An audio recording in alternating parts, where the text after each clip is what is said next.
After 2 years on hiatus and what feels like a very long time underground, ladies and gentlemen, I would like to welcome you to a return episode of Background Noise.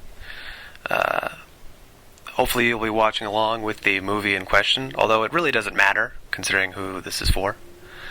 And of course, with the shot of Scarlett Johansson's backside, we begin our viewing experience of Lost in Translation, Sofia Coppola's 2003 masterpiece, we'll say. A lot of people have looked at the opening shot of this movie and compared it to the work of John Cassare. Other people look at it as an examination of feminist motifs, and others still even think that it's a comment on the male gaze.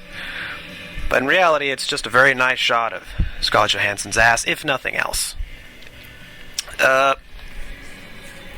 It's been a while since I've done one of these, and, there we go, we're in Japan now.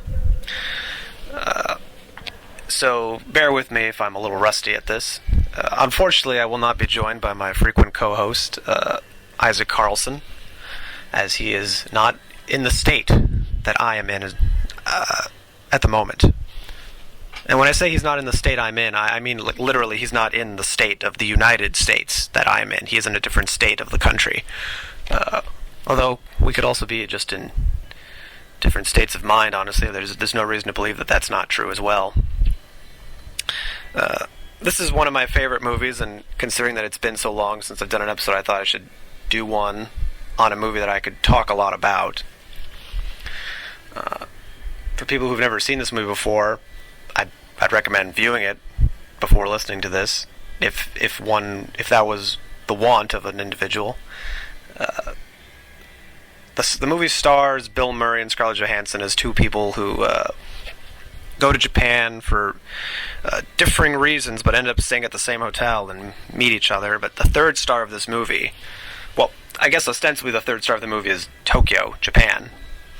But then the fourth star of the movie would then be the soundtrack.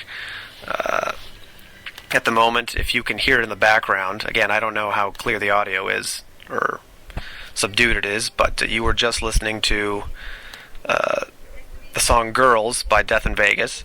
This movie has a really great soundtrack, I think, in that it's filled with a kind of, as Sofia Coppola describes it, kind of dream pop kind of music, which was not composed really, but compiled, a number of songs by her and Brian Reitzer, a musician in his own right, who helped her make the soundtrack to this film.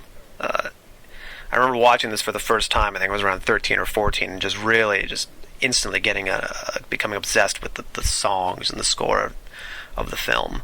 It really kind of started a lifelong love affair with that kind of music.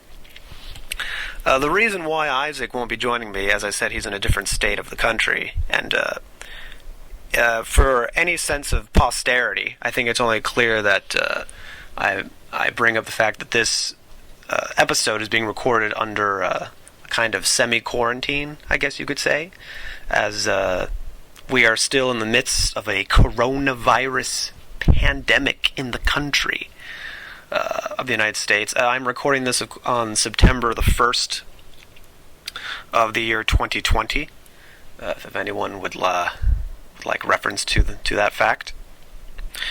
It is a pretty cloudy day today in Chicago. That's kind of the reason. You may be wondering, well, Fabricio, it's been over 2 years.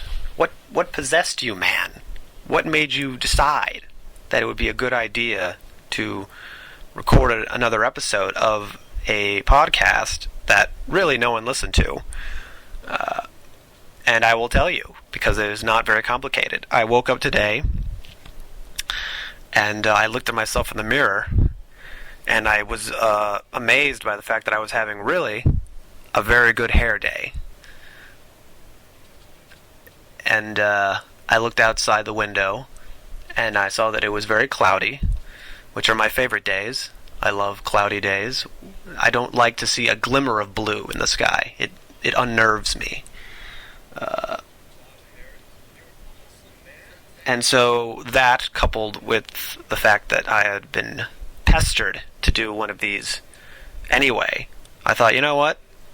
My hair looks great. It's nice outside. It's the perfect day to watch Lost in Translation and talk over it. And so that's it. Hopefully, if certain people listen to this, there will be an impetus, a driving force in the future. This will be a catalyst, perhaps, to create more episodes, as I would like to get back into this. Well, I'll be kind of jumping in and out of different topics as they come to my brain, quite honestly, because there isn't much preparation that went into this episode. So bear with me here as I try and come up with ideas for what to even say. I first saw this movie, I think it was, I was, like I said, 13 or 14 years old. At the time, I had not really heard of the film. I only knew it because my father, whose a man whose opinion on movies I greatly admire and respect, and defer to, really, in terms of just knowledge. He had seen the movie recently at that point, which would have been sometime in 2005, 2006, and he absolutely hated it. He did not like it. He thought it was terrible. And every time the movie would be brought up, it was like a traumatic experience for him. I don't know. It was like shell shock. He would just go right back into it. He would go, "My God, that movie! Oh, that movie was so pointless. What happened in that movie?" It really unsettled him how little he took away from it. And after a certain point of hearing this over the years, so maybe it wasn't exactly the timeline might be a little jarred there, but after a while of hearing him say this, I thought, well, I have to see this movie now. Because at worst, the worst that could happen is that it is actually that bad. But at least I will have seen a film that is notoriously bad in the eyes of my direct ancestor. That's not the correct word. My sire. Yes, that would be the word. And at best, I would have enjoyed the movie. And I was watching the movie in my room, in my family's house, on our Hitachi television, which actually, fun fact, it's not a fun fact, it really is not, it's a very trivial fact, but it's the same Hitachi television, the first television we'd ever owned in my family. And as well as the first, honestly, as far as I can remember, the first thing I ever saw, the first television I ever really watched anything on. That obviously can't be true, because I'm sure I'd seen television before in other places, but as far as family TV goes, this is the same TV I have in my room now, is the same TV I've been watching television on since I was 4. Hitachi, man, those Japanese, they make things to last. But and also, another trivial fact, the first thing I ever saw on said television was the Halloween special of the Garfield cartoon. It was the very first thing I ever saw on that TV. But anyway, I was in my room where the television is, watching it on my bed. My bed was facing the television, so it was very easy to just kind of just lie on it and just look forward to the TV. But while this was happening, so in my house at the time, this isn't true anymore, but at the time, my family had one computer that was the family computer, and so people would come into my room all the time, day and night, to check their email, to go online, all that kind of stuff. And this was true at the time when I was watching the film, that while I was watching it, people were coming and going. And as I was watching it, they would ask me, so what do you think of the movie so far? And I would say, oh yeah, it's only been a few minutes, so I can't really say. I forget exactly at what point I realized I was enjoying the film, but it was a very odd experience for me just to watch the movie and have people coming and going, because as I realized watching the film, well, first I just want to point out right now, there's this great scene where going on right now, which kind of gives the film its title, although the whole movie's lost in translation, where Bill Murray, Bob Harris, is receiving direction from the Japanese director on the commercial. People oftentimes ask, what is he saying? Like, what is the actual translation? And I have it with me. So pretty much, without following it directly, he pretty much tells them, okay, Bob, you're in your study. You know, there's a bottle of Suntory whiskey on the table, and you with a wholehearted feeling, you look at it, the camera tenderly, as if it's like an old friend, or like Humphrey Bogart in Casablanca, and you say, cheers to you, guy, you know, Suntory time, and all that stuff. But then the translator, of course, says, oh, just look into the camera. And then when Bob asks him, does he want me to turn left or right, the interpreter says to the guy in Japanese, he wants to know, you know, would you want to turn left or right? And when the director hears it, he says, it doesn't matter. It doesn't matter if you turn left or right. You gotta look at the camera with passion. It's the passion that we want. That's important.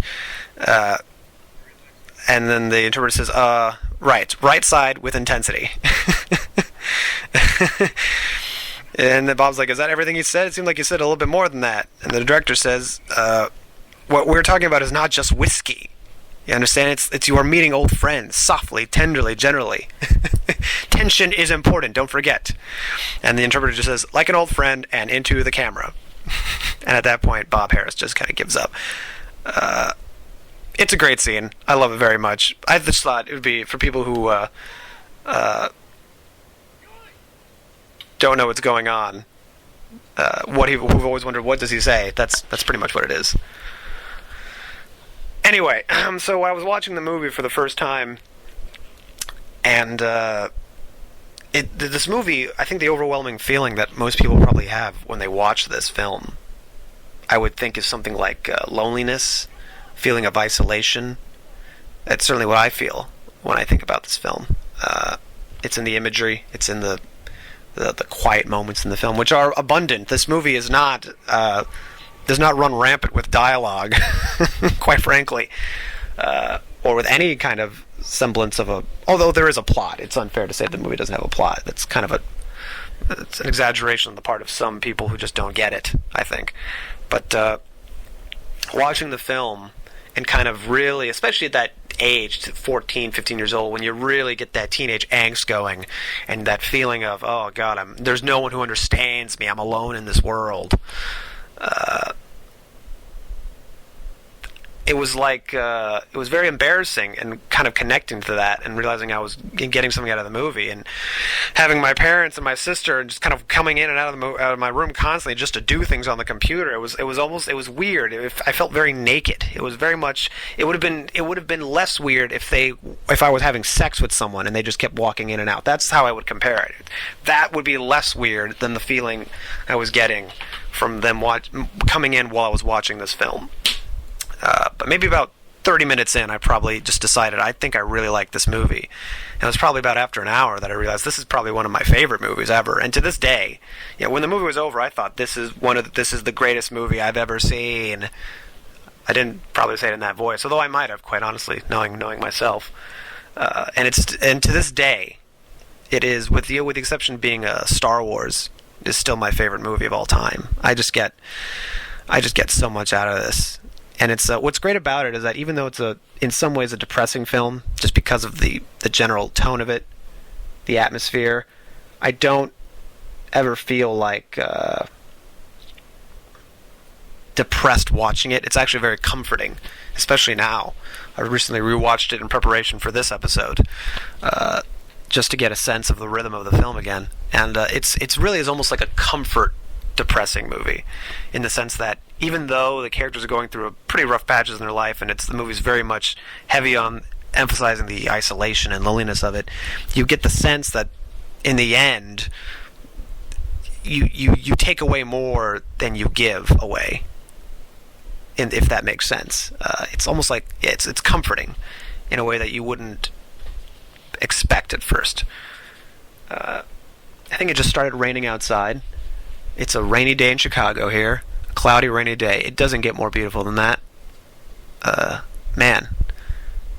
If I sound a little monotone right now, I assure you, this is about as good as my mood can get.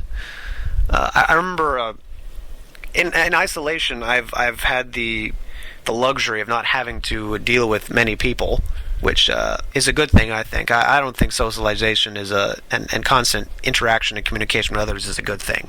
Sometimes it's nice to, you know, not have to deal with people.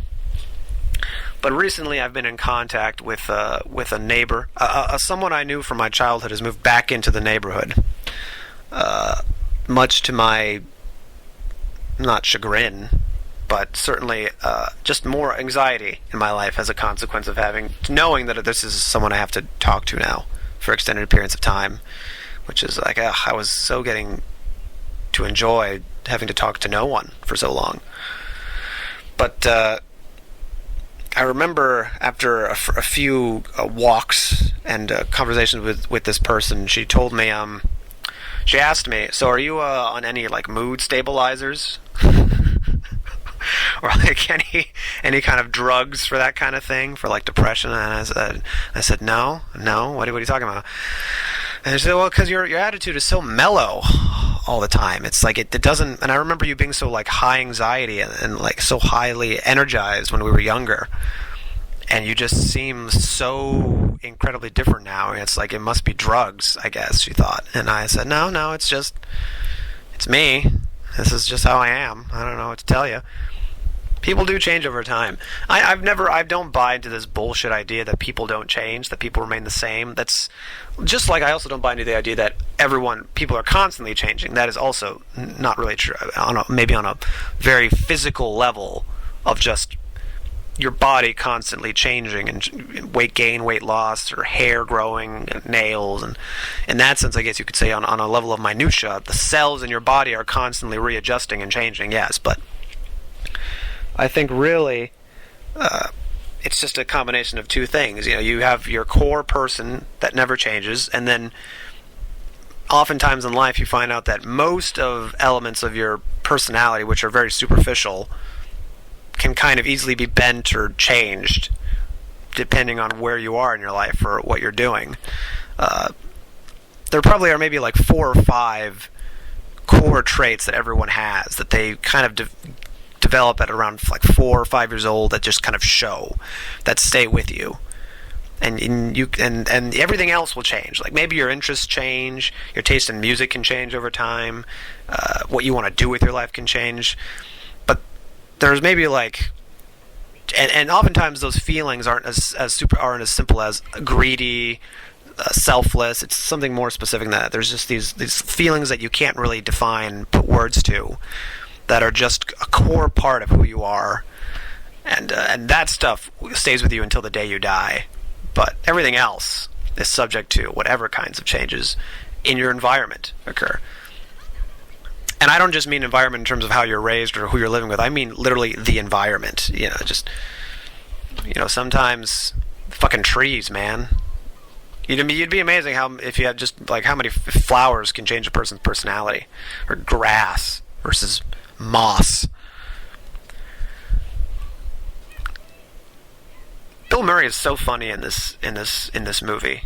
Also, I guess I should just clarify. No, I'm also not taking any drugs at the moment. This is just how I'm feeling right now. But this is a pretty great scene. I love it. Bill Murray is dealing with this Japanese prostitute, escort woman, we'll say.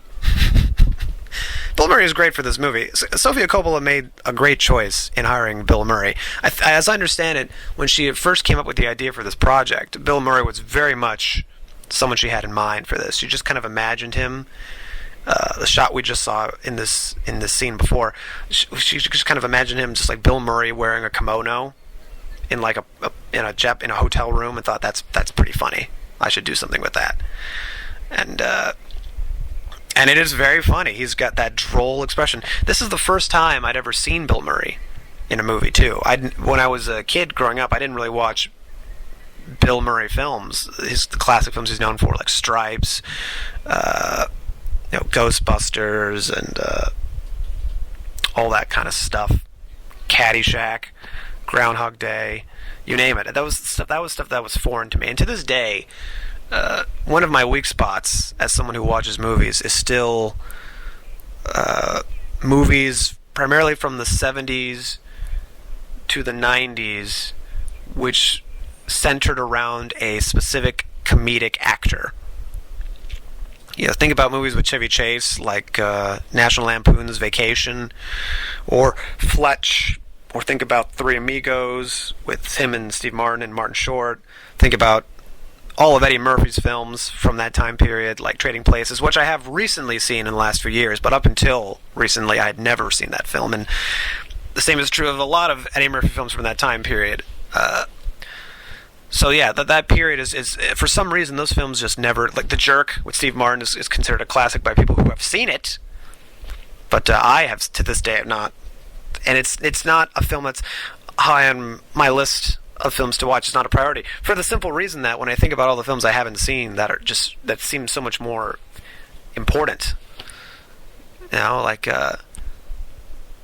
there's still a few Bella Tarr films I feel like I got to get through, like that kind of mentality. And it's not out of a sense of intellectualism, just something seems more interesting to watch than another for me. So that's why I think about those films and I think they're pretty low on my list. There's so much more I have to get through. And also, quite frankly, on more days than not, if I am in the mood for a film like that, I'd just rather rewatch something like this, like Lost in Translation. Although I will say, I forget how many years ago it was at this point, maybe 4 or 5 years, when I first watched What About Bob, directed by Frank Oz, I believe, with Bill Murray and Richard Dreyfuss. That film is brilliant. That is an amazing film. Cinematography by Michael Ballhaus, who was a frequent worker, collaborated with Rainer Werner Fassbinder and also Martin Scorsese, who is now deceased. R.I.P. Michael Ballhaus. God bless him. Michael Ballhaus was not a cinematographer on this film, though. That was Lance Accord, who was, I guess, primarily most well known for his work with Sofia Coppola and Spike Jonze. So Spike Jonze, who was Sofia Coppola's husband at the time that she was writing this, and she was inspired by their relationship to write this movie, which tells you why they didn't stay together, quite frankly. Scenes like this, there was a bit of improvisation, because there wasn't a lot of dialogue in the script that was written. Sofia Coppola oftentimes, she encouraged improvisation on set, especially with Bill, because he's such a good improvisational actor. She would whisper to like the Japanese photographer in this scene to say things like, "Tell him to do like Roger Moore," and then he would just react to that, which shows why it's so casual and yet so it feels so real the way he reacts. Like Roger Moore. Roger Moore. Not a Sean Connery fan. I always preferred him myself. No. Roger Moore.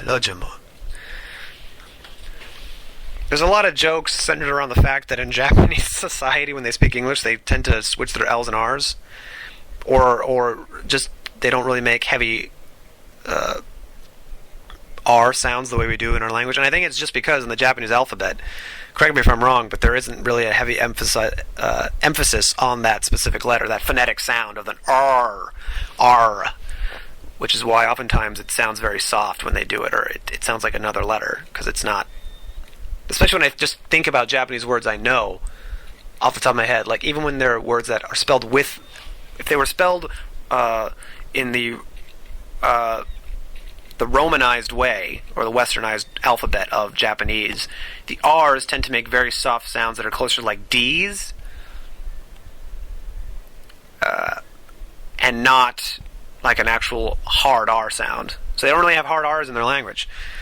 But of course, as Bill Murray says in this movie, he gives a much better and funnier explanation. Well, they just do it to amuse themselves, because we sure as shit ain't doing it. It's paraphrasing. He doesn't exactly say that. But, second time, we see Scarlett Johansson and Bill Murray. I keep wanting to call him Bob Harris. I just identify Bill Murray as Bob Harris in this movie. And in general, when I think of Bill Murray, I think Bob Harris. Bob Harris. The second time we see them, at the club, at the bar in the hotel. This is filmed at the Park Hyatt Hotel in Japan, I believe, because at the time that she had just made Virgin Suicide, Sofia Coppola, when she went to Japan to promote the film, she was staying at the Park Hyatt Hotel, and I guess she had also frequented Tokyo a few times before that and stayed at the Park Hyatt. So, Sofia Coppola, before she became a filmmaker, obviously she talks about how she was in her teen years, in her early 20s. She kind of went through a period of just not malaise, not really knowing what she wanted to do. Right? Who doesn't relate to that in our generation? It's the clips in the back of his suit. It's so funny. But who doesn't relate to that in our generation? You know, it's pretty funny. I'm just thinking about that suit, the fact that he still has the clips in it. But yeah, and so she was just going around doing a lot of things. She got into photography and things like that, which explains. You see it in her movies. There's certainly I don't want to say the word intellectual, but there's clearly a refined sense of visuals that come from her knowledge of paintings and photographers. You know, there is a little bit of Cindy Sherman, I find, in this movie, and in her work a little bit. Like the relationship with, like I said earlier, I think it was I brought up John Casseri. I never knew how to pronounce his name. And that midriff shot, you could even if it wasn't the first reason she shot it that way, it's like, yeah, you look and you think, yep, that's exactly what that is, right? Just a woman's bum in nice soft panties. That's pretty much what he was doing for most of his career. It's what he's known for. Nothing abstract about that. But she eventually did get into filmmaking. She settled into it, which makes sense. Her dad being Francis Ford Coppola, one of the most famous filmmakers in all of American history. But yeah, so she talked about how oftentimes in her period of not really knowing what she wanted to do, she would go to Japan. She spent a lot of time in Tokyo, which isn't that nice to be young, to not know what you want to do, and to just be fucking rich. I mean, she's not a billionaire or anything like that, obviously, but when you're Francis Ford Coppola's, and also Francis was not great with money, so I say rich relative to my own personal wealth. That's what I mean when I say rich. Rich enough to just be able to go to Tokyo and to spend time there, which is pretty damn good. That's how, you don't need to be much richer in life than that. I can just, if I wanted to go to Tokyo right now, I'm pretty sure I would have to eat up my entire life savings just for the flight. So there's that. But she would go to Tokyo a lot, and she would just kind of wander around, look at the place, and eventually she became a filmmaker. She directed The Virgin Suicides, but her time in Tokyo, her time being married, her time of just being in her 20s and not knowing what she wanted to do, really kind of influenced her and led to the creation of this script, which led to the creation of this movie.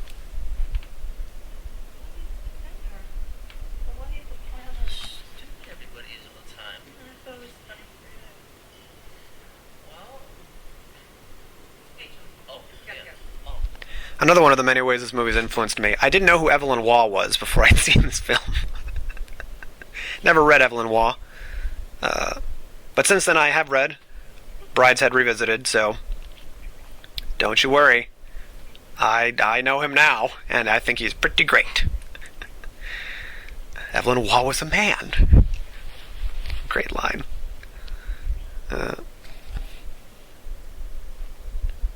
Yeah, this is...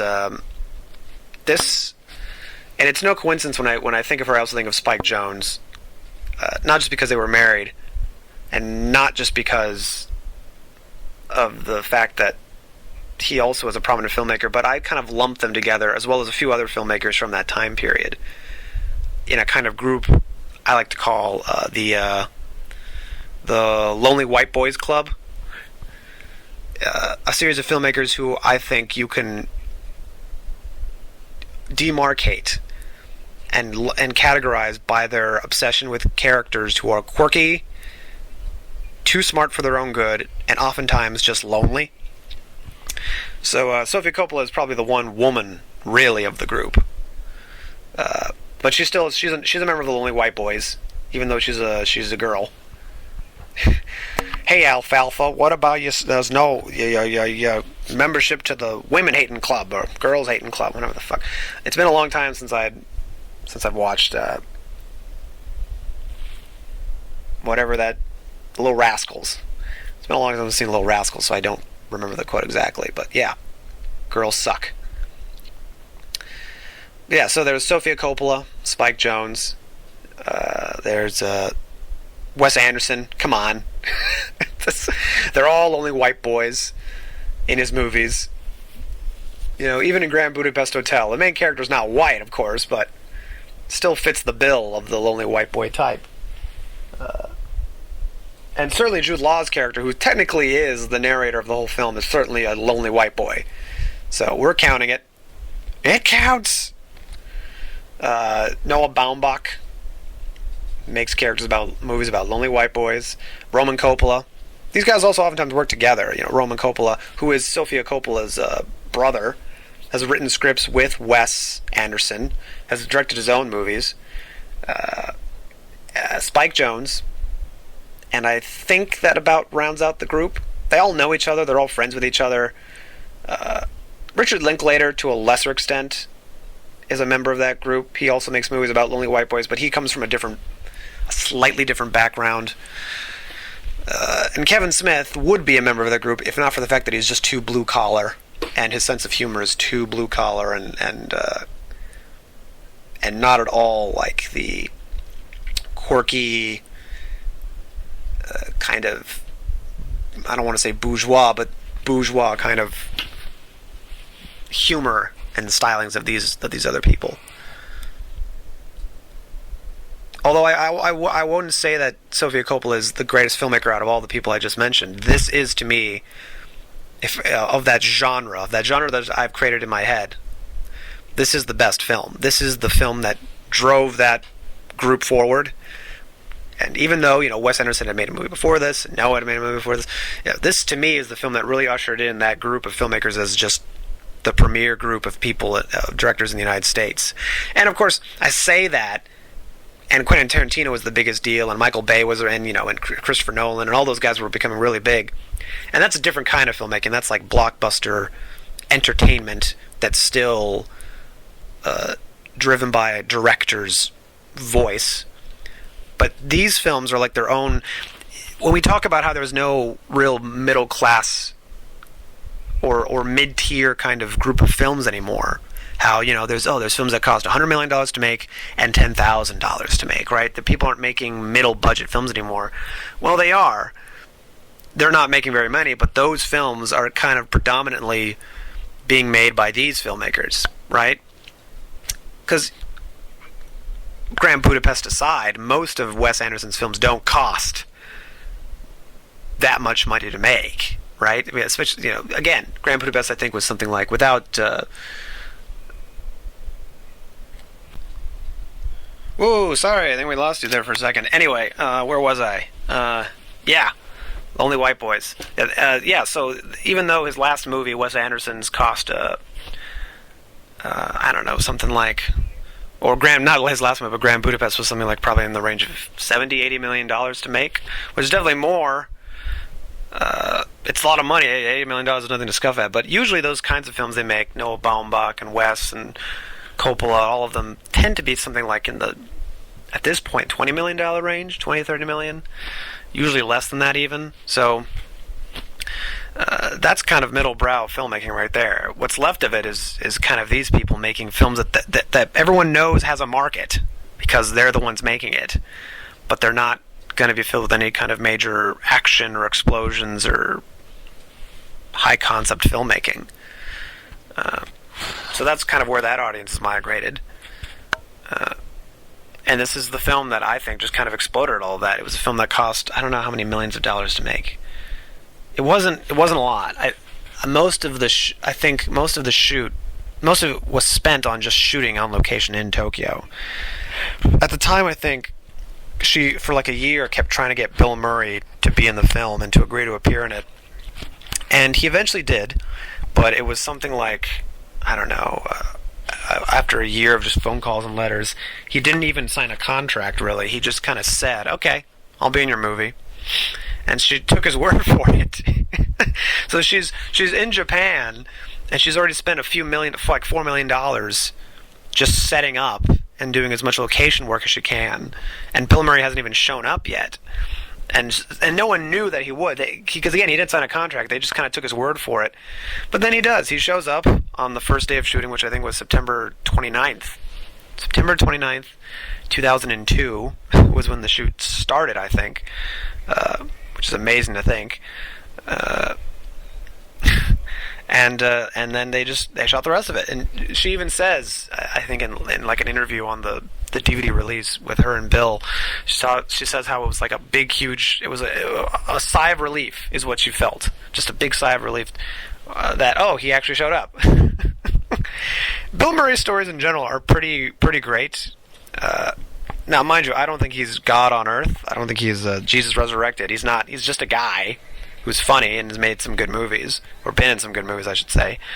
But there are quite a few great Bill Murray stories. The most recent one I heard or read about was Edgar Wright talked about when he was at the party, the rap party for Fantastic Mr. Fox, the Wes Anderson film, that other lonely little white boy. He met Bill Murray in the parking lot outside the building, I guess, that they were, and Bill Murray saw him and he kind of like waved him over, and he says, you want to share this drink with me? And he pulls out out of his coat, he pulled out a 5-hour energy drink. And Edgar Wright said, yeah, sure, we can share it. And so Bill Murray drank the first half of it, he chugged it down, and then he gave the can to Edgar, and then Edgar drank the rest of it, and Bill Murray watched him, and I think after he finished his drink, Bill Murray just looked at him and said, yeah, that stuff's great. And then he just walked away off into the distance, never to be seen again. That's a great story. Another great story about Bill Murray is just that he got into a taxi cab. I forget where it was, if it was like in New York or somewhere, but he basically got into a cab and told the guy, I want to travel to, I forget where he says, but to another city, which was definitely across state lines. I think across multiple state lines. It was kind of like a cross-country road trip, and the cab driver takes him there, and he pays him for the trip. One day he just got into a cab and decided, I want to go someplace else. Can you take me there? How could a cab driver refuse Bill Murray? Well, I guess he could by saying, no, I have a wife and kids, and I have a life outside of you, Bill. I don't need this anxiety. But yeah, there's just so many Bill Murray stories like that, which are great.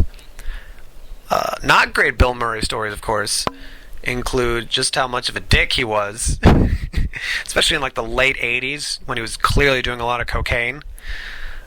Sometimes I watch Ghostbusters in hindsight and just look at Bill Murray's face and I think, yeah, there's 10 pounds of cocaine right now going through his body, driving this performance here.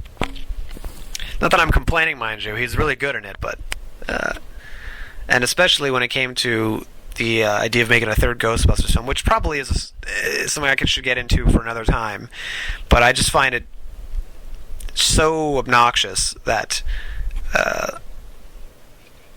for so many years he agreed to not be in. He didn't want to be in a Ghostbusters 3. Then Harold Ramis dies, and they do the Ghostbusters reboot with Kristen Wiig and Melissa McCarthy, and then he appears in that for a minute, just phoning it in entirely. Yeah, that was so awful. And he did promotion for that movie too. But he couldn't have been bothered when Harold Ramis was alive to do a third Ghostbusters. It's just that's not the least of it. That's a pretty mild thing. He didn't want to be in another Ghostbusters movie, but then he did. So what? And it was a bad one.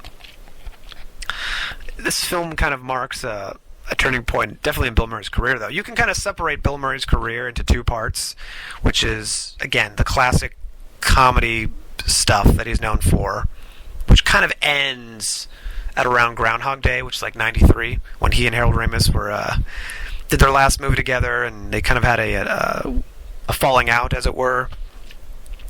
I guess just Bill Murray couldn't handle Harold Ramis being a director. And Harold Ramis couldn't handle Bill Murray just being Bill Murray as an actor and having to deal with that for a whole shoot. That, more than anything else, is probably, I think, the reason why he never got a Ghostbusters 3. Those two just took a long time to simmer down. But he did Rushmore, I think, something like, what was it, 94. Well, not more than that. Because when does Rushmore come out? That's the one Wes Anderson film I haven't seen, quite frankly. And again, similar to a lot of other films from the 70s and 80s starring Chevy Chase and Steve Martin, I don't feel the inkling and the desire to watch Rushmore anytime soon. It doesn't seem like that great of a film, if we're being frank. But whatever. I digress. I think that movie came around definitely before Lost in Translation, in the late '90s or the early 2000s. I want to say Bottle Rocket was '98. I want to, but I am afraid to say that. So I'm going to assume that I'm going to say at the latest 2002 is when Rushmore comes out. At the latest, but no, it's got to be earlier than that. Doesn't matter. Point is, you can kind of divide his career by that. Everything before Rushmore and then everything after Rushmore. Because once he does Rushmore with Wes Anderson, his career takes off again. He appears in he's in most of Wes Anderson's films up to this point. He has usually a prominent role. In his latest film, or his last film, Isle of Dogs, he plays one of the main dogs. He voices one of the main dogs. Similarly to how I'm recording this, I think he recorded all of his dialogue for that movie just at home on his phone. Which is pretty fucking good, if that's the case. Which would be, because it's Bill Murray, and he doesn't give that much of a shit about anything. But yeah, he's in most of Wes's movies. I don't think he's in any Noah Baumbach film, though, actually. Unless I'm mistaken. Unless I can't recall. But he's in a couple of Jarmusch films, Broken Flowers, most prominently. He's gonna reappear now in a new Sofia Coppola film. How could I forget? On the Rocks. I'm so excited for that. I think it's supposed to come out sometime either at the end of this year or early next year. The sooner the better, quite frankly. No, it's going to come out this year, I think, on Netflix. I think in October or November it's supposed to come out. I can't wait. I'm excited. Another Bill Murray, Sofia Coppola team-up. It's been a while, and I don't count that holiday special on Netflix, which was, the least said about that, the better. I don't think we need to really discuss that film. It's not a film; it's whatever you want to call it. But yeah, I love their work together. It's wonderful. This is the first movie I ever saw Bill Murray in, but this is also the first movie I ever saw. Ostensibly, it's the first movie I ever saw Scarlett Johansson in, or at least the first time I saw her in a movie and I was aware of her specifically. It's kind of hard not to be. The movie begins with a shot of her ass. It sounds so crass when I say it like that. It's a very lovely shot, but yeah, that's what it is.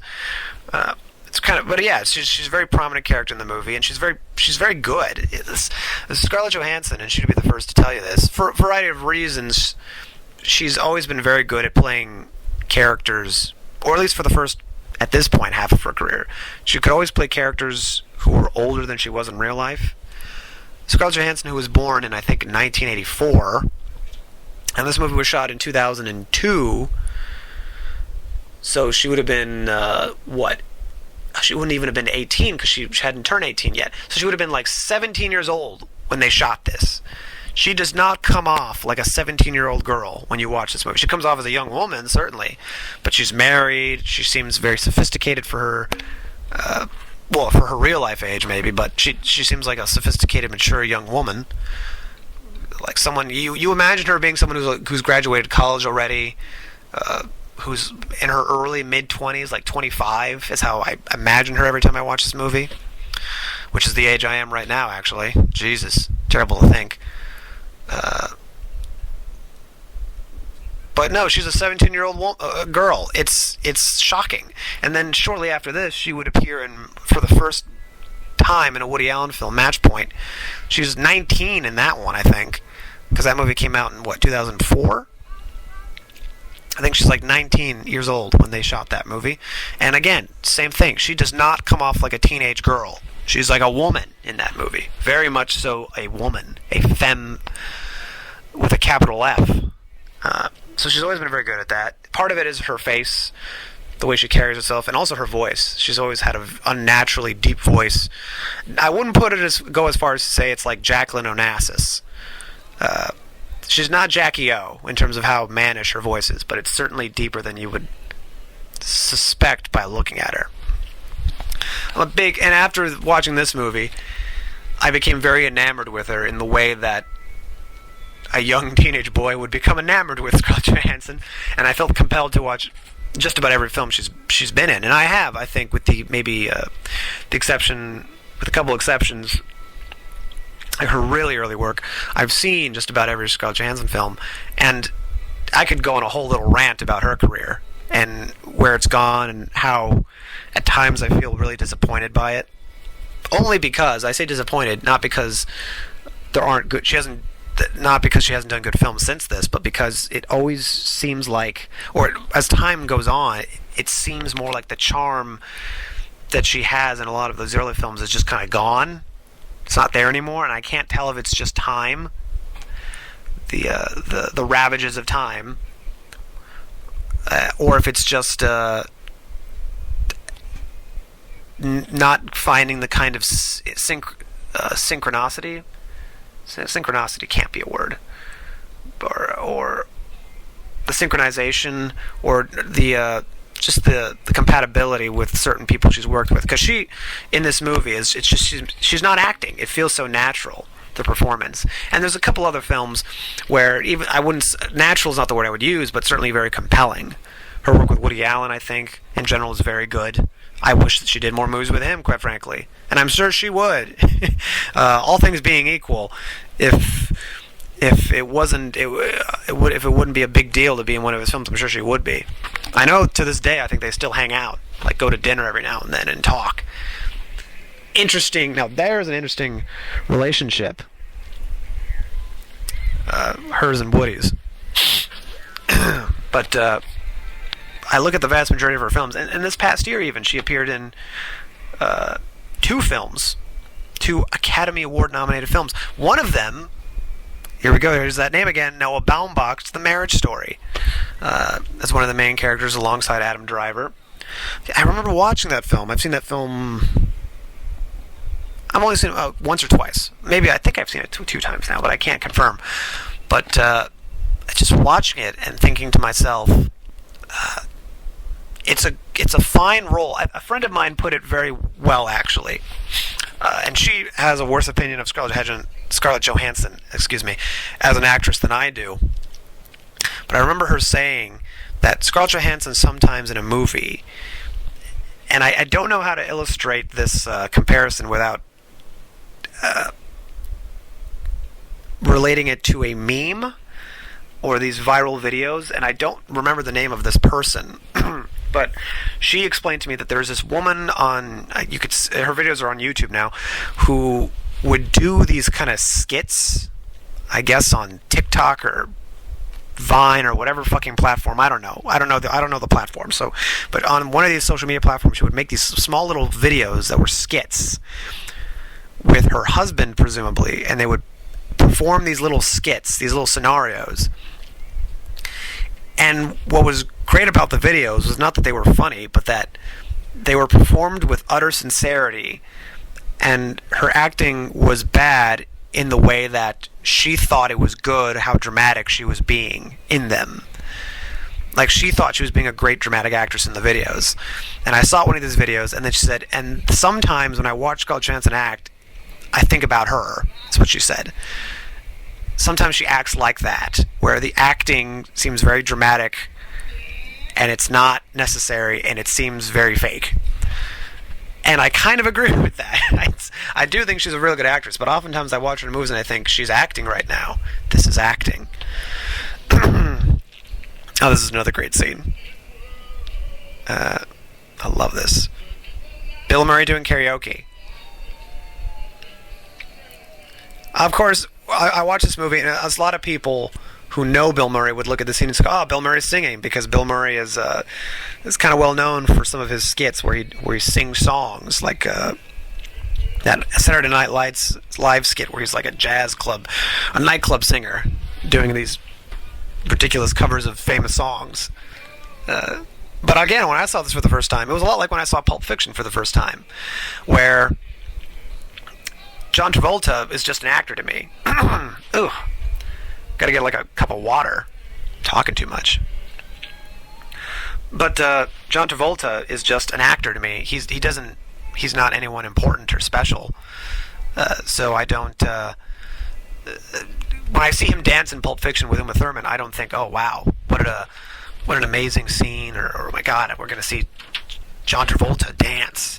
Like, this is Saturday Night Live, John Travolta. This is not Saturday Night Live, Saturday Night Fever. Although he has been on Saturday Night Live, so I could say that too. But Saturday Night Fever, John Travolta, he's known as a dancing freak, as it were, and he's about to dance for us. But I look at that movie and I think, oh no, it's just some actor dancing. It's not too much of a deal. Not too big a deal.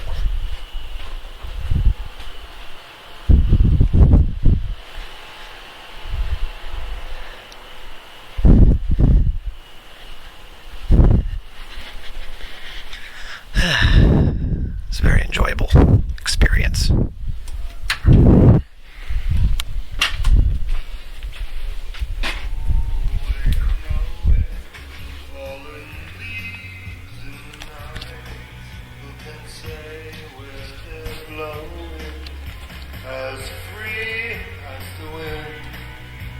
Well, I shouldn't let that play too long for too loud, and I'll get a copyright infringement, I'm sure.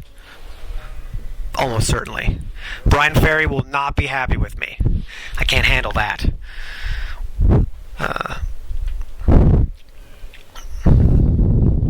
So, like I said earlier, this movie is based... ostensibly, it's based off of her relationship with Spike Jonze. Not the Bill Murray Scarlett Johansson relationship, but the relationship between Scarlett Johansson's character and Giovanni Ribisi, her husband in the film.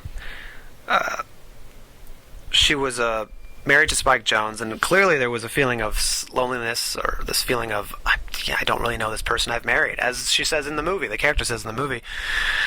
And it's funny because even though this would come out years later, Spike Jonze, who is also a member of the Lonely White Boys Club, would make a film which feels very much like a companion piece to this movie,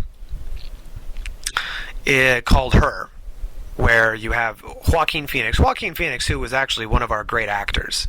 Make no mistake about it, Joaquin Phoenix is one of the great living actors of our times.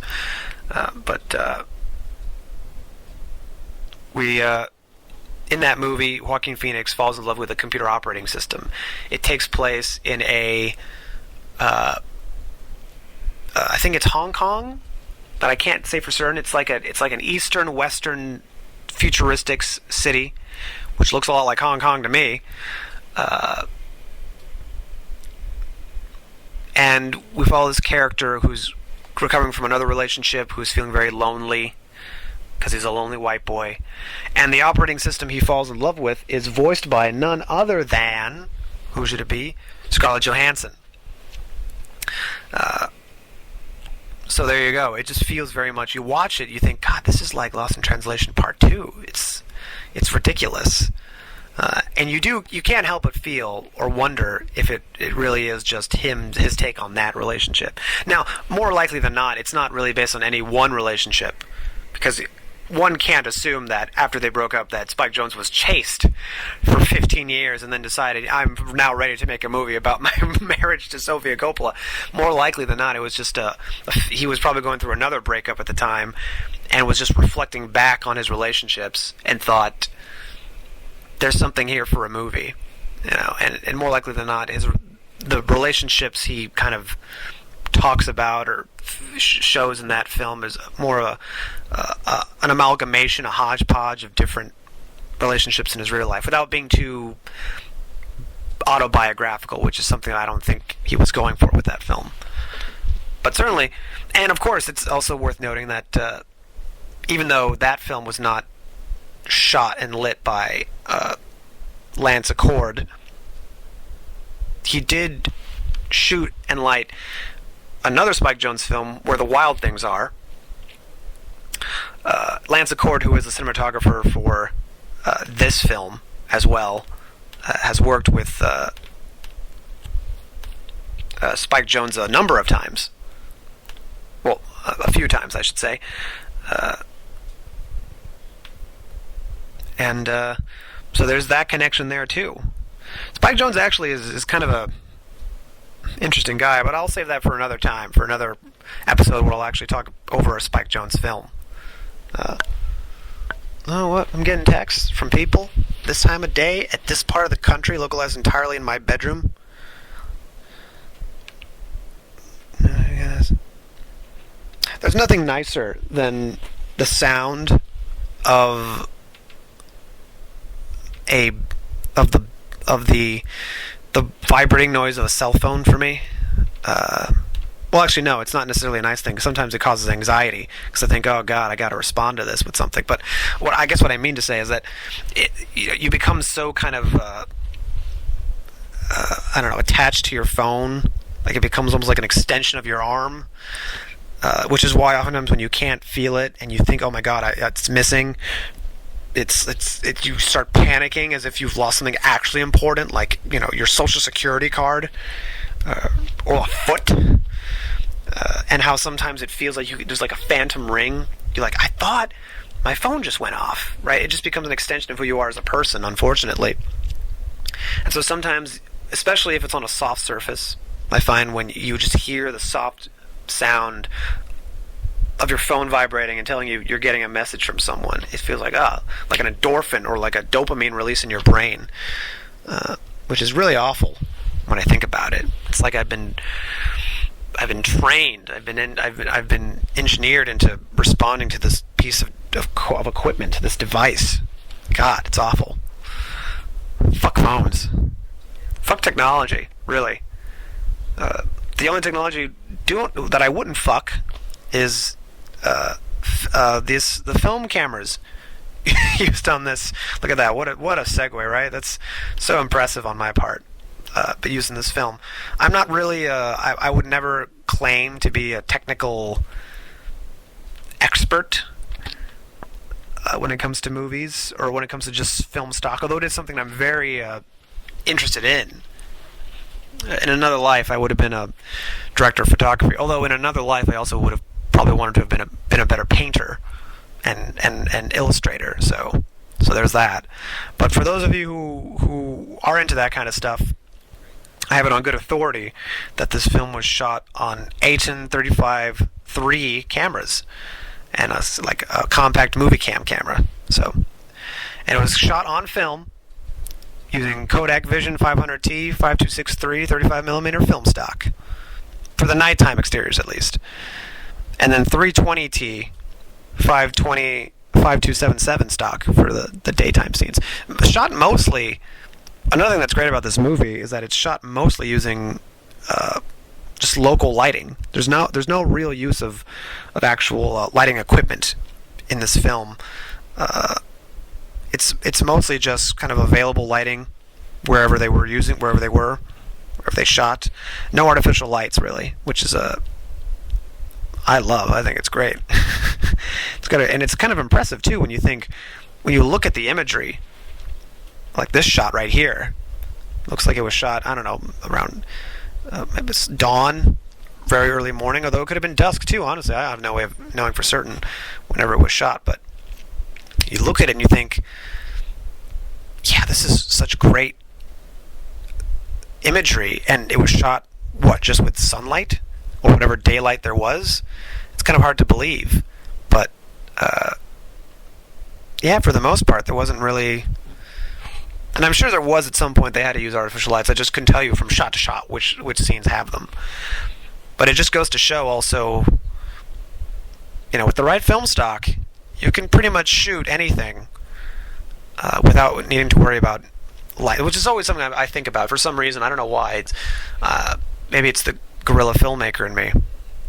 If there is a guerrilla filmmaker in me, I wouldn't suggest that there is, but if there is one, to me, one of the great things would be, in a kind of Romerian way too, to just shoot any kind of story with as minimal setup as possible, with as few setups and as few pieces of equipment as needed. And lighting, anytime I go on any set, one of the things that always irks me is the lighting. Just the amount of lights that are used to shoot any one scene. I think, God, it's amazing how you need all this artifice to make something look natural. That's what I always think. It's just to make something look like it would look, to make it look good. You have to use like three fucking headlights. You got to have a key light, and then you have your background lights, and it's just it's too much. I hate that.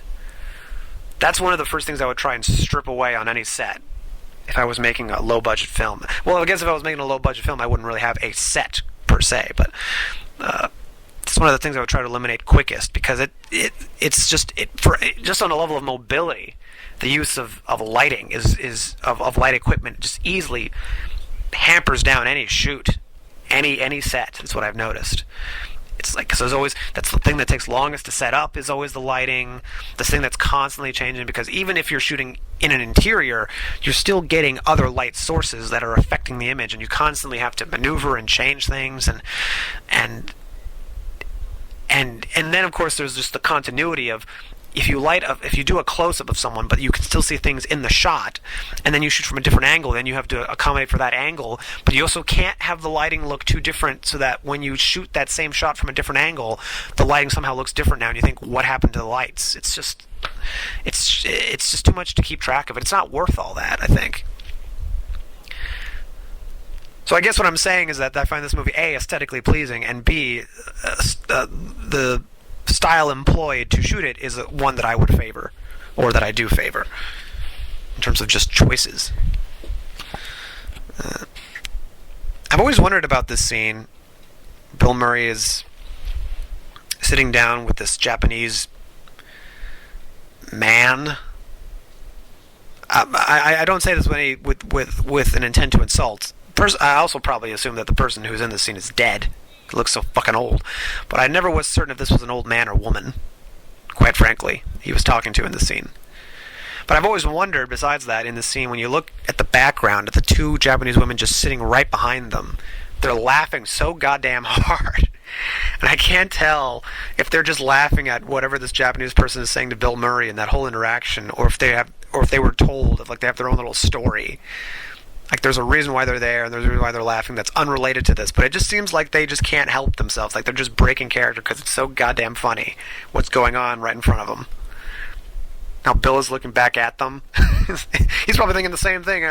You guys find this amusing? I hope so, because this is too much for me.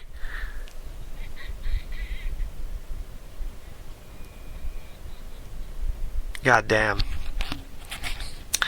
I think this has all been one big tangent to go back to Scarlett Johansson, which I never really finished. She was in Marriage Story. Academy Award nominated performance for that movie. Technically speaking, the first nomination she's ever gotten for an Oscar. I say technically because that same year she was nominated for another performance in Jojo Rabbit, a supporting actress role, which was a god-awful movie. And both of those films, I looked at her and I watched her in those movies and I thought, she's done better than this, but this is the stuff she's nominated for. And it kind of upsets me to think about. But that's also just fuck the Academy, right? In general, their sense of taste is... I was thinking about this the other night. I was thinking about Whoopi Goldberg, of all people. I was thinking about all the films I've seen her in, and all the good performances she's given over the years. I thought about her performance in a movie like, say, The Color Purple, which you could say that the movie is overly maudlin or just grotesquely sentimental now, or melodramatic to an absurd extent. But at the time, at least, and I personally still feel this way, that it's just it's a beautiful film with a lot of great performances. I always remember this scene, of course, because of the song, not because of the naked Japanese woman. But the song is so good.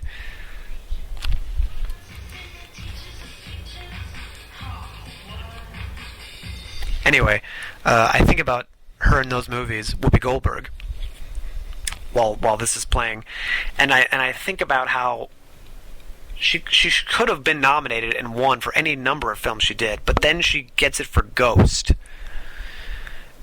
A Ghost of all fucking movies. A movie that is, and for my money, 40 minutes too goddamn long, but that's neither here nor there when it comes to her performance, which is good, because she's good in a lot of things, but I'm thinking, it's not like this is a much more complicated or more demanding part than the stuff she's done before. This is pretty straightforward, actually, to some degree. And I just think about that, and I think, but the Academy was probably thinking to themselves, well, we should have gotten her one for one of the other films. We fucked up, so let's give her one for this. That's a lot of the Academy, is just, we fucked up, let's try and make it up for you. Like when Martin Scorsese won for The Departed, although that actually was the best film that came out that year. Now, regardless of what the Academy thinks, that actually was the best film of that year. So they were accidentally correct on that one. The Departed is still a great film. I would actually love it if the Academy introduced a new category that was something like, or not even a new category. It would be great if considering that so oftentimes the awards that they give to actors or directors are a kind of a recompense, a compensation for the times when they should have won that they didn't. I would love it if it became a rule that people could just nominate older films. So you could have it where, for example, whatever films that came out this year, let's say 5 of them were nominated. You could just got like 5 or 6 new films, but then enough people decided that they wanted to renominate Hondo, the John Wayne Western, that Hondo just becomes a film that's nominated alongside these contemporary films, and then Hondo wins the Best Picture award. I'd love that. That would be great. I think that is a great idea. That would keep me interested every year. Just to know that, so we can nominate performances and actors and things from other and movies from other years, and regardless of if it was even re-released or anything. Nope, it's okay. We can just nominate films from any time period that haven't already won. Then it would be a way better award show, I think. But it also would be a way better award show if it wasn't televised, and I wouldn't have to deal with the pageantry of it. That would also make it much better.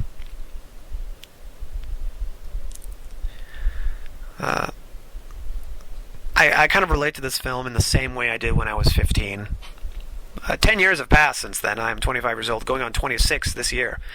It feels like a big turning point in my life. But I think Sofia Coppola was around this age too when she was in her 20s and kind of wandering around, not really doing anything, kind of like I am right now at this very moment in my life.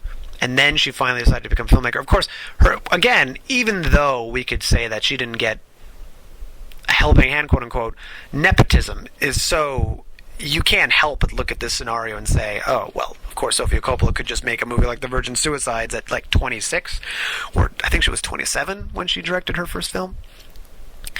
And you can say, oh, well, of course she could do that because her dad was Francis Ford Coppola. But then you think, well, Orson Welles was like 25 or 24 when he directed Citizen Kane, and he didn't really have any family in the business, so you can't blame it on nepotism too much in her case, because it is a great film. Virgin Suicides and this, she made this, I think, when she was 30 years old. Directed it. She would have been about 30, I think.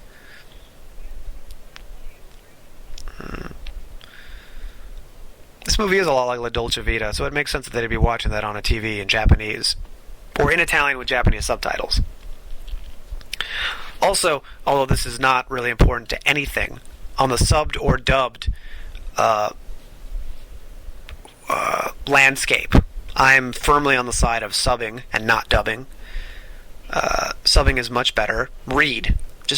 Although I will say that if you are going to dub something, you might as well add more than you subtract. By which I mean, you might as well, if you're going to dub anything to begin with, you should get a whole new cast of people. You shouldn't have like 4 or 5 actors play all the goddamn parts in a movie. Like every single Polish dub I've ever heard of a film is like one guy who does all the parts, men and women, which is kind of amazing in its own way. It feels almost like performance art after a certain point, but in reality, if you're going to go through that anyway, treat it seriously, like you're trying to sync up the voices and everything. But also, most animes, of course, when they're shown in the States, they're dubbed, and some of them are good, some of them are, there's a range, there's a whole gamut of dubbing, which is good and bad. But there's only one anime that I've heard of, and I've seen clips of, that it's because of the dubbing I want to watch, or I would feel compelled to watch. And this is a show called, in English, it's called Ghost Stories. This is an anime called Ghost Stories. I've seen clips of it online now, and from what I could tell, and I don't know the whole history behind this, because it's It's not really readily available, but it's become clear to me that I guess it was an anime that wasn't doing very well in Japan to begin with. It wasn't a high priority, and when it came to the act of dubbing it over for an English audience, I guess there wasn't much care put into it. So the people who were involved, the writers, or the translators, I should say, and the actors, just thought, well, why don't we just have fun with this? No one's going to watch this. We're not getting paid very much. So why even bother translating it literally? And so they just completely changed the dialogue. It's something similar to, you could say, like Woody Allen's early film, What's Up, Tiger Lily, which is not his film, but a film that, it's just a film that has been completely redubbed with altered dialogue. And that's what they did with this show, and God, are they having fun with it. It's just some of the most ridiculous dialogue I've ever heard in my life. And it's the one example of a dub that probably improves upon the source material, because the source seems like a very mediocre show to begin with. So I guess there are reasons to enjoy dubbing, or to promote them.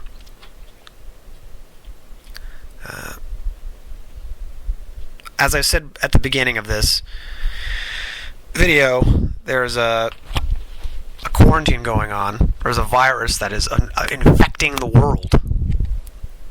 I think like 25 million people across the world have become infected officially, which is to say that they've been diagnosed with it. Sure, there's plenty of other people who don't even realize it. But it's been going on for 5-6 months now. Yeah, damn near 6 months since, in the United States at least, an actual quarantine was put into effect. And of course, there are parts of the country have been hit worse than others. Especially at first, the states that were hardest hit tended to be, New York. The East Coast was hit so hard.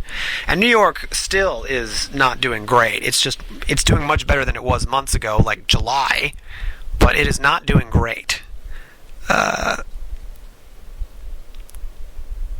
places like that, right now, we're at the point where the states that have the most day-to-day cases that are being confirmed are in the south, east, parts of the southwest. We're looking at Florida, we're talking about Texas, Georgia, places with beaches, primarily. Florida especially has been one of the worst. Never have I ever seen a better reason for why Florida is a stupid state than the way that they've handled this virus and this outbreak, which is to say that they haven't handled it. Now they're starting to, but God, what a useless state Florida is. I mean, I say useless. It has things that people in this country, I guess, like Disney World, and I guess people like Miami Beach. So people go to these places and do things in khaki shorts, usually, and in like those Guayavera shirts, the ones that are that look like they belong to Cuban drug lords or old Jewish men in retirement homes who play shuffleboard a lot. That's what it feels like. Yeah, oh God, but it's just been overall just pretty bad stuff. This movie also reminds me a lot of An Affair to Remember, which is interesting in the sense that the movie there is no affair, right? There's not really an affair going on in this film, because the relationship between Bill and Scarlett is not, or Bob, and oh shit, what is Scarlett Johansson's character's name in this movie? Wait, don't give me a second. This is bad that I don't remember it at the top of my head, but it's Charlotte. That's right. I was about to say Nola. Why was I thinking Nola? No, I was thinking Nola because of Nola Rice, the character that Scarlett Johansson plays in Match Point. That's why. Good old Woody Allen. I still like Woody Allen. Yeah, I still like him too. Considering what the climate of the day, the weather, the temperature at the moment, rainy day in New York, by the way, for those of you who haven't seen it, is a masterpiece. I should do an episode on that one sometime in the future. I have done a lot of nothing during this coronavirus quarantine, during this pandemic, I've been spending a lot of time at home watching movies. I have seen well over 400 films this year, mostly during this outbreak and during my time at home, and I've been enjoying it. It's only through this period that I've really discovered my inner lethargy. I'll think of the dude, a la the dude, just kind of going through life and not really doing much of anything, but just kind of, being very comfortable, being able to just sit down and listen to a record and drink my White Russians and play my harmonica. I have a harmonica now, and I oftentimes play it. It's become very enjoyable for me. A pastime, if you will. Though it's really not fair to call it a pastime if I haven't really done it in the past very much. So a year from now, if I keep doing it, I think it would be fair to call it a pastime. So yeah, a year from today, when I play my harmonica, I will be able to say, this is a pastime of mine, a favorite pastime. I think Japanese people have these weird obsession with bridges. When I say obsession, I mean interpretation. When I say interpretation, I mean purpose. So Japanese people oftentimes believe in ghosts. Not too dissimilar from the Mexican viewpoint of life when it comes to Day of the Dead and the idea of our ancestors just being around, watching us from beyond the grave, in a very literal sense. Japanese people seem to have similar beliefs, despite the fact that they're Buddhists. Quite frankly, I find that kind of odd. Although Japanese people and Mexicans I oftentimes confuse. I just want to let that comment sit there for a minute. And I say that purely on physical features. There is a similarity there. No one can deny me this. There are similarities which come from, that go as far back as the age of Pangea, or the age of, not Pangea, but, because humans weren't around then, but the age of the, what's it called? The Bering Strait. The age when people from Asia were crossing over into the Americas. There's probably a connection there between the ancestors of Japanese people and the early indigenous people of the Americas. So really, that comparison is not racist at all. I just want that to be clear. I think this is the part of the movie where Bill Murray has to go to the Johnny Carson of Japan, this talk show.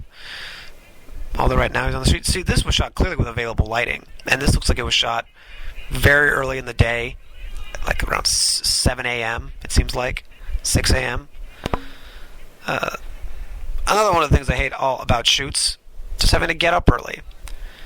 There's nothing lovelier than, for me at this point in my life, than waking up past noon. If only I was a funnier individual, I'd be a comedian, and then my life would be set, because I would never ever have to wake up before 1 in the afternoon ever again. It would just be a luxury. I'd go to sleep at 3 in the morning, and I'd wake up at around noontime. It would be wonderful. I wonder if this is actually a real talk show in Japan, too, or if this is just something they made up with on the spot. I know nothing of Japanese television outside of what's imported into this country, which is, again, mostly animes, so I have no way of knowing if this is even remotely based off something that's real in Japan. But man, that outfit. The candy-colored stripes on that outfit. It's really a look. Probably a look that we should bring back. In fact, I'll be the first to do it. I will gladly order this candy-colored 3-piece suit online if available. Someone point me in the direction of a seller. But also during this time period, much like the Fellowship of the Ring, my friendships, including my co-commentator, my collaborator, my partner Isaac, we've been thrust to the four corners of the wind. He is currently in California, not on leave from his regular daytime job. He is still working, but currently living in the home of relatives, in-laws, I think. He is certainly missed in this state, as I no doubt would probably be spending more time with him if he was here. Although, would that even be a good idea? Probably, maybe I wouldn't be, considering that, that everyone's saying how you should try to avoid seeing people outside. Or not outside, but seeing other people who are not in your immediate vicinity. Which I've done pretty well, with a couple of exceptions. Recently, there was also a storm here in Chicago, which just completely wrecked everything. Which was upsetting because I was trying to go see to Graceland Cemetery again. It's almost been actually a year to the day. It's in about 3 weeks' time. It'll be a year to the day the first time I went to Graceland with Tommy Mitchell and Nick Thompson. Tommy Mitchell, Nick Thompson Mitchell. Nick Tommy Mitchell. Anyway, there's something there. But I was planning on going again because it's a lovely cemetery, and I guess after the storm, certain monuments or sections of the cemetery were just wrecked. I don't want to say destroyed because I can't see for myself, but were left certainly disturbed by the storm. In all the years I lived in Chicago too, in the 20 plus years now I've lived in this city, I have never seen a storm that bad, or witnessed, been privy to, been witness to a storm of that magnitude. And it really was like 40 seconds that were bad. It was like a 30-second period of time, at least where I was in the city, where the winds picked up to over 100 miles per hour, and you could actually see like shingles and ceiling tiles and stuff like that just being thrown around, and branches being broken off. You could actually see it happen. And I saw it happen. It reminds me of my first memory. I don't put much stock, by the way, into memories or first memories as something that really define a personality. It's just like whatever you retain and what you don't. It's just whatever your brain decides to retain. But the first memory I can recall in my entire life, at this point at least, I'm pretty certain is the memory of being in Miami and being witness to a hurricane which wreaked havoc on the neighborhood.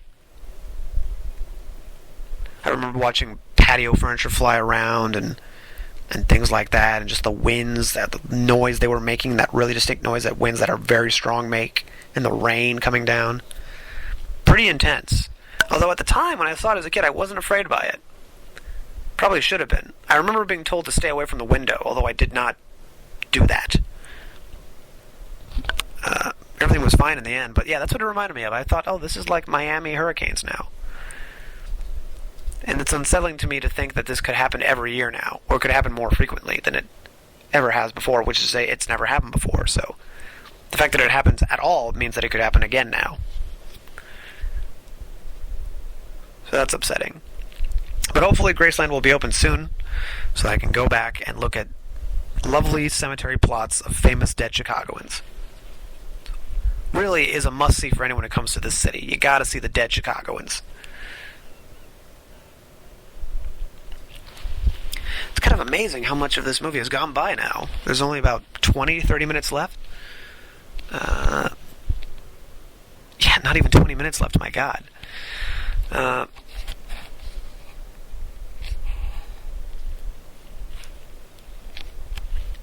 People, this is the closest thing. People sometimes say that this movie doesn't have a plot. The detractors, the people who don't like it, oftentimes bemoan the lack of plot, which isn't true. There are films I've seen that have less plot than this. Much less, quite frankly.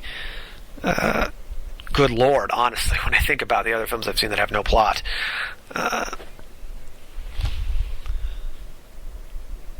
So, there is a plot here. There's a linear structure that's being followed. It just isn't very defined. It isn't like a beat for beat, scene for scene thing. It's just, two people. It's like From Here to Eternity or something like that. Two people meet, they come together, they spend some time together, then they have to go apart, and that's the movie. And the movie is that dynamic. But there's very clearly an arc, and there's a progression here. It's just, it isn't so, it doesn't have to be. In movies, this was also another important film for me, I guess, growing up, because I say I got this idea from this film, but in reality I must have thought this already, because I'd seen Fellini films and Bergman films and other more overtly art house films than this. But you get the sense that movies don't have to be plot driven from watching this. It can just be character dynamics or character interactions, and that's enough.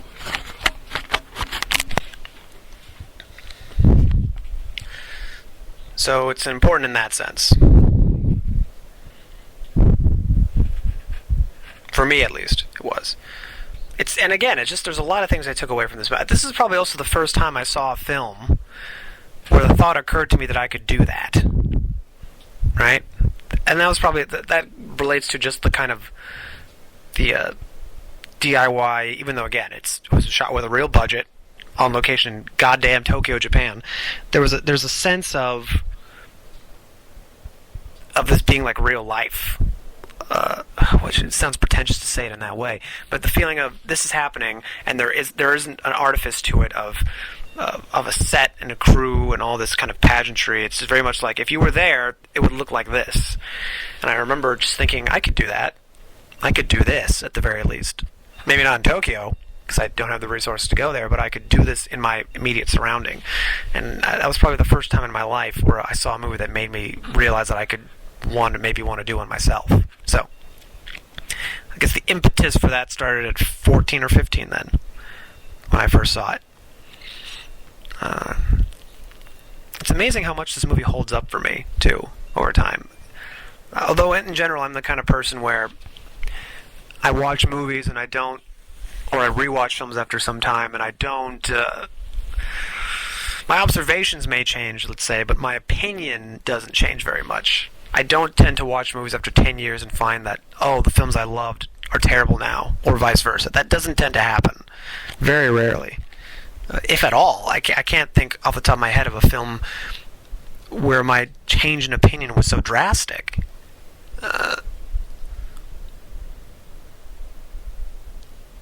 Yeah, I can't think of a single one. I mean, well, yeah, no. If someone would like to tell me of a time when that occurred, I'd be more than willing to hear it. But for the most part, if I watch something, and I also, because of how oftentimes the films I've watched at exactly the wrong moments in life. Well, right for me, but traditionally incorrect.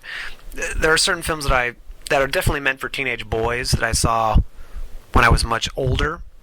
Just like there are films I saw when I was a teenage boy that was meant for much older people, and vice versa, and just even younger. Right there are films I've seen as an adult that were very much clearly meant for children, but as an adult I can appreciate how good they are as movies. And that's why oftentimes when people say, I'm always afraid of watching a film I saw when I was a kid, I'm afraid it won't hold up, I oftentimes, when I hear that, I say, no, don't worry about it. If it was good, then it will hold up. And if it, but I guess I never, from the moment I was a kid, it sounds too precocious to say this, so can't believe that it's true, or maybe it's just been good luck on my part that I've seen mostly just good movies my whole life, but I've never found that a film that I loved as a child, I loved it for purely childish reasons. Like the films I loved when I was a kid, I liked them because they were just good movies, I thought. Right? No one's going to argue that Toy Story is a bad film. No one's going to argue that point. It's a great film. When I say no one's going to argue that, no one's going to argue the point that it is bad. Because who thinks that? Even if you don't like it, it's like, yeah, of course, it's Toy Story. So I don't, I saw that stuff as a kid, but then I also saw stuff like City of Women by Fellini, which I guess a lot of people don't think is a very good Fellini film, but it's my favorite Fellini film. So maybe that's the one film, the one film that I probably look at with rose-colored, with rose-tinted glasses is probably Federico Fellini's City of Women. That could be the one. But to this day, I think it's a much better film than 8.5 or Juliet of the Spirits or anything like that. I think it's a great film.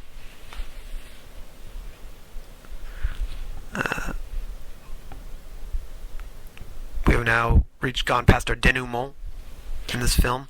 Bob Harris is about to leave the hotel and just leave Tokyo, Japan, the country, presumably, and he will not see Charlotte again.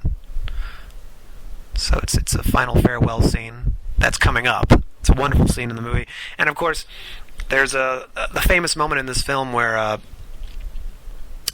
when they meet on the street, and he goes up to Scarlett Johansson, and then he kind of whispers in her ear. They get very close, very intimate, and he whispers in her ear, and you don't hear what he says.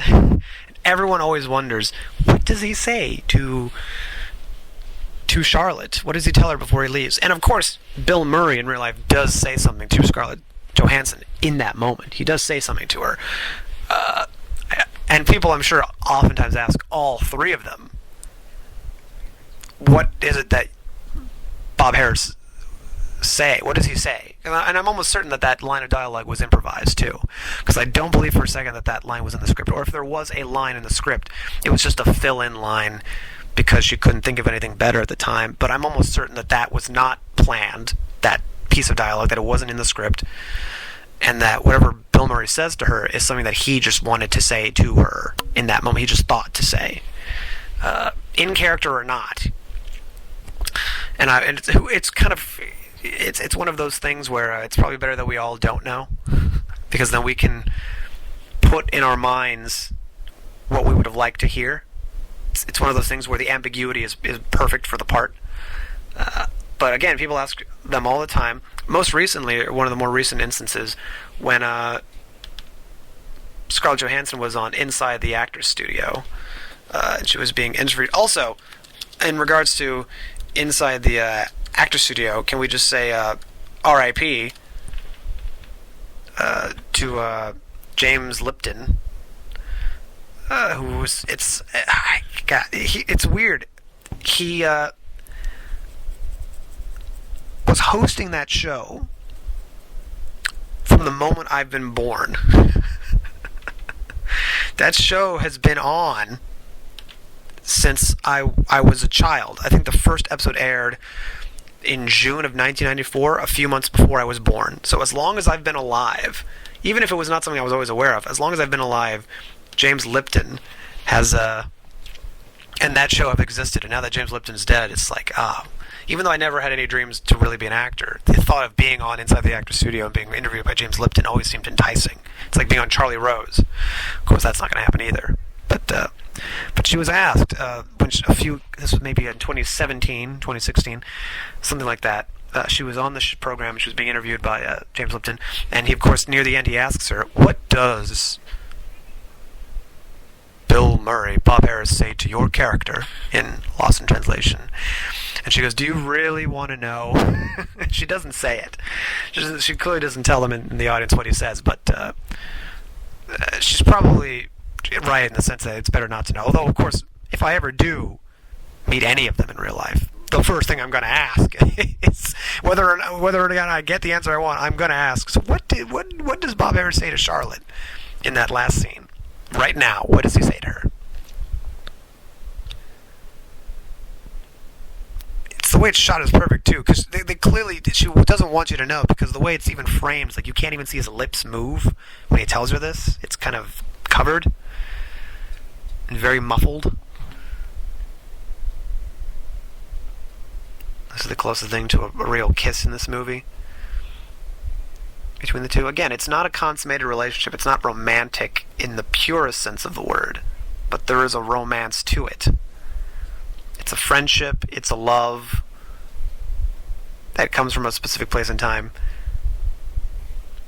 Here comes that song, the Jesus and Mary Chain song, which I love. Love this song, love this soundtrack. This is started a lifelong obsession with this music. As I said at the beginning of this video, the music from this movie really has just stayed in my head for years now. It's so wonderful. It's a wonderful moment. The imagery of the film, the cinematography, The effect it's had on me has been kind of... You can't really compare it to anything else, minus Star Wars. It's an important film for me. It's lovely. Actually, funny enough, before this whole pandemic even started, I was supposed to go to Tokyo this year on vacation.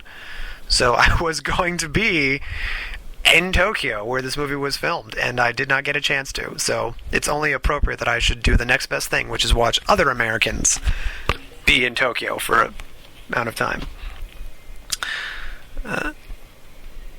So there's that. Hopefully, Isaac, if you're listening to this, we miss you. We want you to come back home. Or at the very least, just do another episode of this with me, because it's clearly much better when there's two of us doing this. I'm going to try and cobble this together and edit it to make it passable. It won't be very good, though. Quite frankly. But that's okay. None of these episodes are very good. And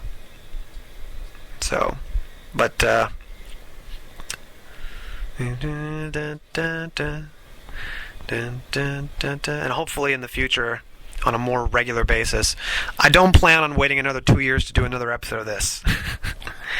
At the very least, I plan on making at least one more this month.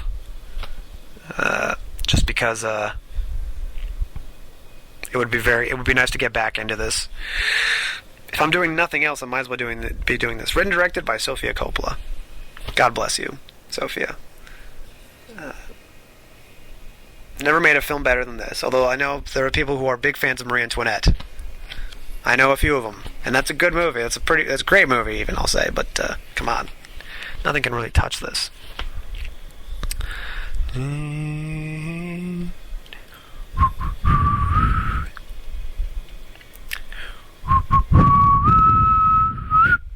Yeah, there we go.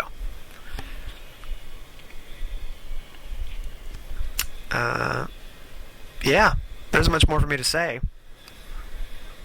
Not sure what I'm going to do with the last 5 minutes of this video then. Or this...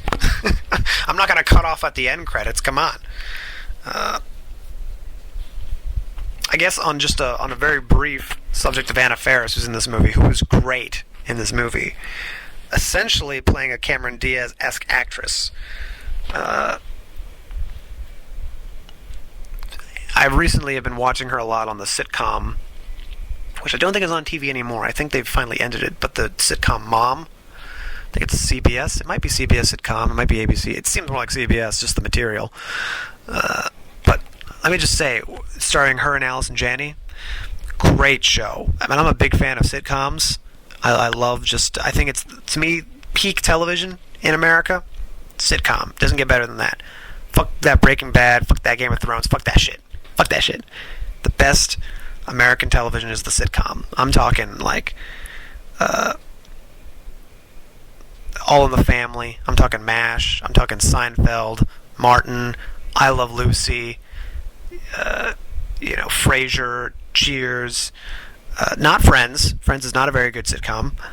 So fuck that shit. But I'm talking Married with Children. I even have a soft spot for the Partridge Family. What can I say? Or Alice. It's pretty good. Golden Girls. Come on. Just Family Matters. Roseanne. The list goes on and on. The lineage and the pedigree of American sitcom television is unparalleled. Really. In the world, I think.